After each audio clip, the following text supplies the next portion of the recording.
Welcome students, after successfully finishing past 2 units, now we continue our journey with the interesting unit laws of motion. In this unit, we discuss about the laws of Newton's, about the motion, logical connection between laws of Newton, free body diagram and related problems, law of conservation of momentum, very important one, and a role of frictional force, very needed one, centripetal and centrifugal forces, and origin of centrifugal force. So we discuss one by one little later. Before that, we going to the introduction. Introduction is very important for every unit. Okay, now in this unit, each and every object in the universe interact with each other. அப்போ இந்த யூனிவர்ஸில் இருக்கக்கூடிய ஒவ்வொரு ஆப்ஜெக்டும் இன்னொரு object என்ன பண்ணுது, interact பண்ணுது. இப்போ நம்ம நிற்கிறோம், அப்படியே காற்று அடிக்கிறத உணர்றோம். அப்போ காற்று நம்ம மேலே படும்போது என்ன சொல்கிறோம் அப்படின்னா, ஏர் இன்ட்ராக்ட் வித் அஸ் அப்படின்னு சொல்லுவோம். அப்போ the cool breeze interact with the tree, இங்கே என்ன சொல்லியிருக்கான் அப்படின்னா, அப்படியே அந்த குளிர்ந்த காற்று போய் அந்த மரத்து மேலே படுறத cool breeze interact with the tree அப்படின்னு சொல்லியிருக்கான். அதே மாதிரி ட்ரீ எங்கே நிற்கிது, எர்த் மேலே நிற்கிது. அப்போ எர்த்துக்கும் ட்ரீக்கும் இடையில் இன்ட்ராக்ஷன் இருக்குது. அப்போ the tree interacts with the earth அப்படின்னு சொல்லியிருக்கான். All pieces interact with nature, இந்த மாதிரி நேச்சரில் எல்லா பீசஸும் இன்ட்ராக்ட் ஆகிருக்கு. So, but what is the difference between human interaction with the nature?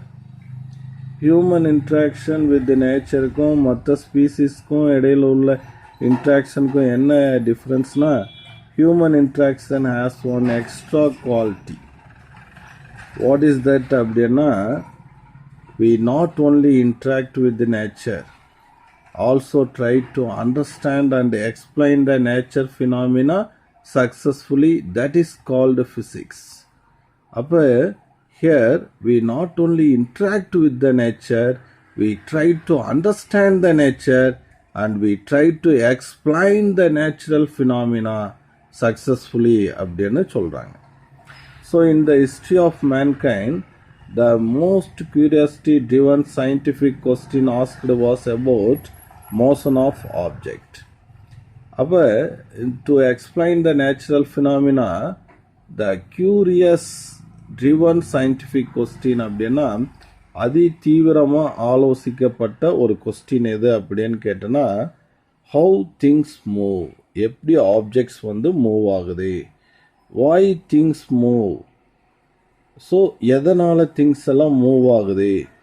So simple question have paved the way for development from early civilization to the modern technology era of the 21st century. இந்த எளிமையான question ஆரம்ப காலத்திலிருந்து இன்னைக்கு வரைக்கும் இதனுடைய improvement இன்னும் போயிட்டே இருக்கு அப்படிங்கிற விஷயத்த இங்கே சொல்லியிருக்காங்க. ரைட், நவ் ஆப்ஜெக்ட் மூவ், எதனால் ஆப்ஜெக்ட் மூவ் ஆகுதுங்கிறத பார்ப்போம். Object move because pushes or pulls them. ஒரு ஆப்ஜெக்டை பிடிச்சி புஷ் பண்ணாலும் சரி அல்லது புல். புஷ்னா தள்ளுறது, புல்னா இழுக்கிறது. அதனால தான் ஆப்ஜெக்ட் மூவ் ஆகுது. For example, if a book is at rest, ஒரு புக் ஒரு இடத்துல ரெஸ்ட்டில் இருக்கும்போதே அதை டிஸ்டர்ப் பண்ணாத வரைக்கும் அங்கேயே இருக்கும். அப்போ அதை பிடிச்சி தள்ளணும்னா அல்லது இழுத்தோம்னா அது மூவ் ஆகும். It will not move unless a force is applied on it. In other words, to move an object, a force must be applied on it. அப்போ ஒரு ஆப்ஜெக்ட் மூவ் ஆகணும்னா நம்ம அது மேலே என்ன கொடுக்கணும், ஒரு ஃபோர்ஸ் கொடுக்கணும். About 2500 years ago in the famous philosopher Aristotle அப்போ தான் தொடங்குறாரு.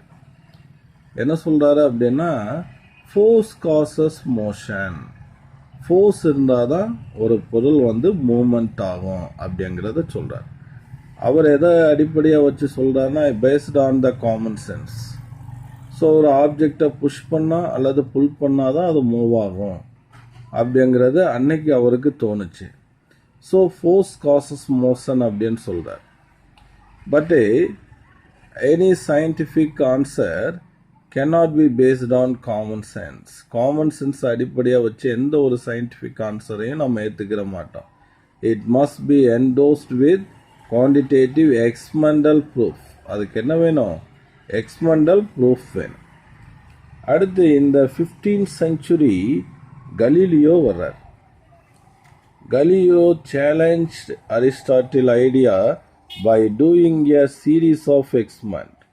ஒரு தொடர்ச்சியான எக்ஸ்பெரிமெண்ட் பண்ணிட்டு அவர் என்ன சொல்றாரு அப்படின்னா, force is not required to maintain motion.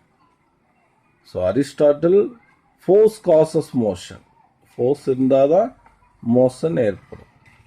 But Galileo about the series of studies he come to the conclusion that force is not required to maintain motion. ஒரு மோஷனை கண்டினியூ பண்ணுறதுக்கு ஃபோர்ஸ் தேவை கிடையாது அப்படின்னு சொல்கிறார்.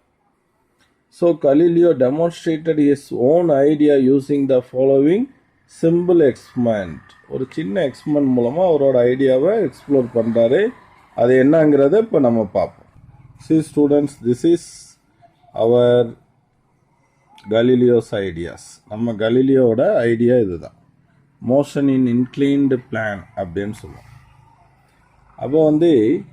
இப்போ இங்கேருந்து ஒரு ஆப்ஜெக்ட் என்ன பண்ணுவோம் அப்படின்னா, அந்த இன்க்ளைன்டு பிளானில் நம்ம ரோல் பண்ண வைக்கிறோம். அது அப்படியே உருண்டு வந்துட்டு அப்படியே என்ன பண்ணோம் அப்படின்னா, it move to certain height to the other inclined plane அப்படிங்கிறத சொல்கிறார். So when an object to move from the inclined plane, இப்போ it is rough surface. rough surfaceனா கொஞ்சம் அப்படியே மேடு பள்ளமாக இருக்கிற மாதிரி ஒரு சர்ஃபேஸில் மூவ் ஆகி and it to move another inclined plane of some inclination அப்படின்னு சொல்கிறார். now we increase the smoothness of the surface. சர்ஃபேஸோட ஸ்மூத்னஸை இன்க்ரீஸ் பண்ணும்போதே the ball released from this point will reach the same height of the second inclined plane அப்படின்னு சொல்கிறாங்க. அப்போ அதே ஹைட்டுக்கு என்ன பண்ணுது அப்படின்னா இந்த சைடு ரீச் ஆயிடுது. So the ball almost reach the same height from where it was released in the second plane அப்படின்னு சொல்கிறோம். அடுத்து என்ன பண்ணுறோம் அப்படின்னா, we increase the angle of inclination. inclination and the angle. இந்த ஆங்கிள் இப்போ இங்கே இப்போ சர்டைன் ஆங்கிள்னு வச்சுக்கிறோம். இப்போ இந்த ஆங்கிளை இந்த இன்க்ளினேஷன், இந்த சாய்வு என்ன பண்ணுறோம் அப்படின்னா நம்ம மாற்றுறோம். அப்போ இன்க்ளினேஷன் இன்னும் சாய்வாக நம்ம பண்ணும்போது என்ன ஆகுது அப்படின்னு கேட்டோன்னா, it reaches more height, more distance. It travels longer distance in the second plane அப்படின்றான். If this inclination is made zero and the surface is more smooth, அப்போ ரொம்ப ஸ்மூத்தாகவும் அப்படியே ரொம்ப இன்க்ளினேஷனே இல்லாமல் பண்ணிட்டோம்னா the ball என்ன ஆகும் அப்படின்னு கேட்டோன்னா, ball goes to infinite distance. அந்த பால் infinite distance வரைக்கும் மூவ் ஆகும் அப்படிங்கிறத சொல்லியிருக்கான். the ball goes to infinity. அப்படியே மூவ் ஆகிட்டே இருக்கும் அப்படின்னு சொல்கிறான். ஸோ இப்போ பிரச்சனை என்ன வருது அப்படின்னா, அரிஸ்டாட்டில் என்ன சொன்னார்? Force causes motion. ஃபோர்ஸ் இருந்தால் தான் பால் மூவ் ஆகும். அப்போ இங்கே ஃபோர்ஸ் இருந்தால் தான் மூவ் ஆகும்னா இந்த பால் என்ன பண்ணியிருக்காது? இந்த செகண்ட் இன்க்ளைன்டு பிளான் மேலேயே ஏறி இருக்காது. ஓகேங்களா? ஆனால் இங்கே ஏறுது. ஸோ அப்போ இங்கே ஒரு குழப்பம் வந்துச்சு. ஸோ அவங்க என்ன சொல்கிறாங்க அப்படின்னா, if the Aristotle idea were true, the ball would not have moved in the second plane even if its smoothness is made maximum. Since அது மேலே என்ன ஆகலை அப்படின்னா, no force act on it in the horizontal direction அப்படின்னு சொல்கிறார். From this simple experiment, Galileo proved that force is not required to maintain motion. அப்போ force வந்து மோஷனை maintain பண்ணுறதுக்கு தேவையில்லை அப்படின்னு சொல்கிறார். An object can be in motion even without a force acting on it அப்படின்னு சொல்கிறார். அப்போ இன் எசன்ஸ் இதிலிருந்து நம்ம என்ன தெரிஞ்சிட்டோம்னா Aristotle couple motion and force. அரிஸ்டாட்டிலுடைய விஷயம் என்னன்னா ஃபோர்ஸ் காசஸ் மோஷன். அப்போ he couple force and motion. While Galileo say that force need not to maintain the motion. So he decoupled the motion and force. So மோஷனையும் ஃபோர்ஸையும் அவர் தொடர்பு படுத்த விரும்பலை. ஆனால் Aristotle force இருந்தால் தான் மோஷன் இருக்கும்னு சொல்கிறாரு. ஸோ இதோட இந்த இன்ட்ரடக்ஷனை முடிக்கிறாங்க. ஸோ அடுத்த டாப்பிக்கில் நம்ம அடுத்த வீடியோவில் பார்க்கலாம்.